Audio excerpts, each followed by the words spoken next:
Bienvenue sur Africa 24 dans cette nouvelle édition du 12-15. Voici les titres de l'actualité. En République démocratique du Congo, le calendrier électoral divise la classe politique. Si la majorité au pouvoir et certains acteurs politiques soutiennent la date du 23 décembre, une partie de l'opposition rejette cette date et appelle à des manifestations. Quatrième producteur mondial d'uranium, le Niger quitte l'initiative pour la transparence des industries extractives, une décision qui fait suite à la suspension du pays par l'ITIE pour progrès insuffisant. Et à l'instar de la communauté internationale, le Sénégal a célébré ce 12 novembre la journée mondiale de lutte contre la pneumonie, une édition 2017 axée sur le thème combattre la pneumonie, sauver des vies. Juillet et décembre 2018, deux dates qui divisent la classe politique congolaise. Publié le 5 novembre dernier, le calendrier de la CENI a fixé les élections en République démocratique du Congo au 23 décembre 2018. Une date rejetée par une partie de l'opposition qui exige un autre calendrier, une transition sans le président Joseph Kabila. Reportage de notre correspondant Jacques Mboka. Juillet 2018, c'est la date souhaitée par l'opposition congolaise pour l'organisation de la présidentielle couplée aux législatives. Scrutin pourtant prévu en décembre 2018 selon le calendrier électoral publié le 5 novembre 2017 par la Commission électorale nationale indépendante. Cependant, une partie de l'opposition, notamment celle qui participe au gouvernement avec la majorité présidentielle, soutient la tenue de la présidentielle à la date du 23 décembre 2018, tel que le prévoit le calendrier publié par la CENI. Un calendrier est là. Il faut le considérer comme une opportunité pour permettre au peuple congolais enfin d'aller aux élections. C'est vrai que ce calendrier comporte quelques contraintes. Contraintes légales, contraintes financières, contraintes sécuritaires. Il est clair que les contraintes sont faites pour être minimisées. Et ici, j'en appelle à la responsabilité du gouvernement dans lequel j'appartiens, pour que nous puissions faire notre travail, et nous allons le faire. En République démocratique du Congo, la publication du calendrier électoral a davantage alimenté la tension au sein de la classe politique. L'on devrait plutôt privilégier la présidentielle, principal scrutin qui divise la classe politique, comme le soutient le parti de l'Alternance pour la République, une composante du rassemblement de l'opposition. Nous avons proposé un calendrier alternatif et qui permet à ce que les élections puissent se tenir valablement au mois de juillet de l'année prochaine, et ceci est possible à la condition effectivement qu'il y ait la volonté politique possible. Nous continuons à mobiliser notre base, à mobiliser la population congolaise parce qu'il est encore possible de changer les cours de l'histoire et nous allons le changer. L'Union africaine et la communauté internationale sont favorables au calendrier publié par la CENI. Rejetant ce calendrier, plusieurs partis de l'opposition se joignent au mouvement citoyen pour une série de manifestations avec une marche pacifique ce mardi 14 novembre 2017. Dans les grandes villes du pays. Objectif, exiger une transition sans le président Joseph Kabila. En réaction à sa suspension pour progrès insuffisant, le Niger se retire de l'initiative pour la transparence des industries extractives. Les autorités nigériennes justifient cette décision par la décision injuste de l'organisme qui regrette cette décision. Reportage de notre correspondant Sadou Mokhtar. Le Niger s'est retiré de l'initiative pour la transparence dans les industries extractives ITIE après sa suspension pour 1 an et demi. L'ITIE reproche au pays le manque de transparence sur certaines données et les arrestations de plusieurs représentants de la société civile qui s'intéressaient à ces dossiers. Selon les autorités, ce retrait est justifié par le fait que le conseil d'administration de l'ITIE s'est mêlé d'une affaire judiciaire au Niger. Allusion faite à l'Uranium Gate, cette affaire a rebondissement lié à une douteuse vente présumée d'uranium. Nous ne savons pas en ce moment l'ITIE qu'est-ce qu'elle fait de la politique ou bien elle s'occupe de trucs parce qu'elle a fait un lien entre l'arrestation de certains acteurs de la société civile et l'affaire Uranium Gate.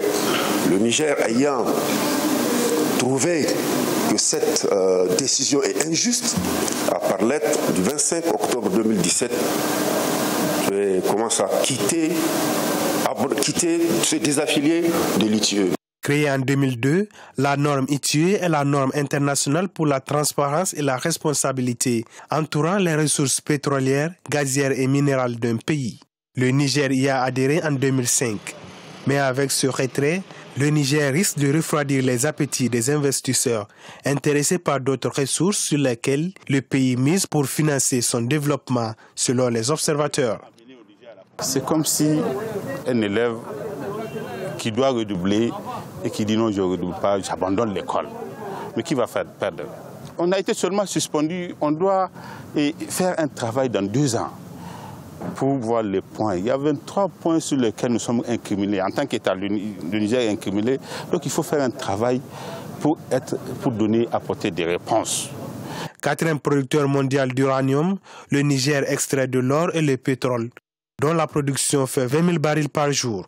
Ce retrait du Niger intervient à un moment où le pays a fait part de sa volonté de réexaminer en 2018 son projet de construction de pipeline pour quadrupler sa production de pétrole. Maladie respiratoire, la pneumonie tue 10 enfants par jour au Sénégal, un chiffre alarmant malgré les mesures de prise en charge mises en place. Célébrer ce 12 novembre la journée mondiale de lutte contre la pneumonie est l'occasion pour les professionnels de santé de sensibiliser sur cette maladie. Reportage de notre correspondant El Hadji.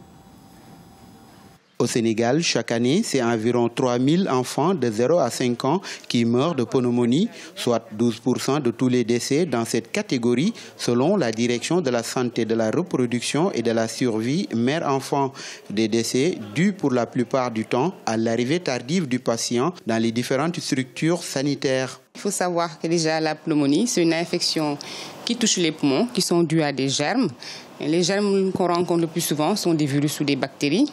Comme vous dites, les enfants sont plus exposés et les personnes âgées parce que ces tranches d'âge-là sont vulnérables et on retrouve un déficit immunitaire chez les enfants ou bien chez les personnes âgées. C'est pourquoi on retrouve plus de pneumonie chez ces tranches d'âge.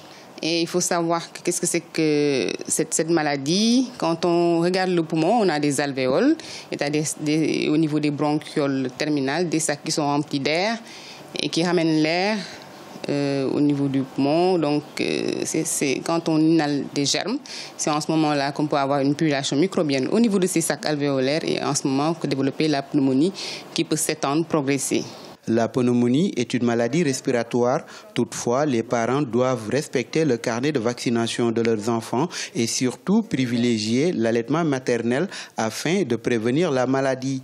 Elle peut aussi être évitée avec une nutrition adéquate et en tenant compte des facteurs environnementaux. La pneumonie peut se manifester par plusieurs signes. Quand on prend l'enfant, qui est le plus vulnérable, si c'est un nourrisson, il faut s'inquiéter quand l'enfant refuse de téter, quand il fait de la fièvre, ou bien quand il présente des signes digestifs, parce que le plus souvent, l'enfant ne s'exprime pas des signes digestifs, même si c'est l'appareil respiratoire qui est touché. Donc des nausées, vomissements, refus de téter, il est grognon, ou bien il présente des convulsions.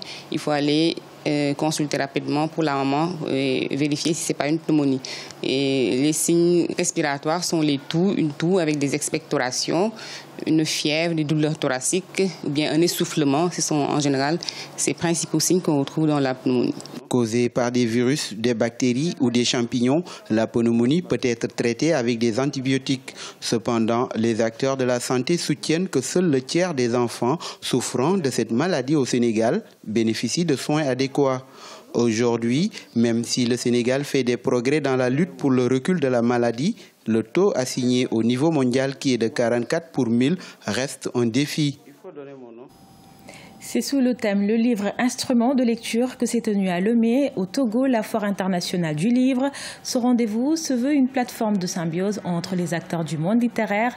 Une première édition qui a consacré 50% des formations au livre numérique au regard des avancées technologiques. Un reportage de notre correspondant MFA Kofi.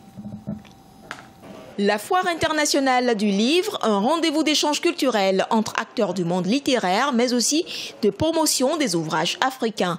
Du 10 au 12 novembre, Lomé, la capitale togolaise, a donc vibré au rythme de cette fête qui entend amener les jeunes à cultiver l'amour de la lecture et à se familiariser avec la jeune génération des écrivains africains, notamment togolais. Et pour ce faire, on mise essentiellement sur la bibliothèque numérique. Nous sommes dans l'évolution, nous sommes dans le progrès et nous devons savoir qu'il y a des livres numériques. Donc, il y a des consommateurs. Donc, aujourd'hui, nous avons des liseuses.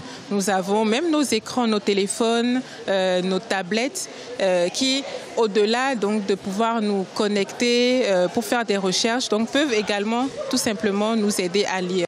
Plusieurs formations ont été consacrées au livre numérique à ce rendez-vous culturel qui réunit notamment 8 maisons d'édition du Togo et 3 associations littéraires. La Foire internationale du livre est à sa première édition cette année avec 6 pays étrangers dont la Côte d'Ivoire comme invité d'honneur où la bibliothèque numérique est peu développée à l'instar des autres pays africains. Il n'y a pas beaucoup d'ouvrages de la littérature ivoirienne qui sont disponibles sur les réseaux sociaux à ce niveau.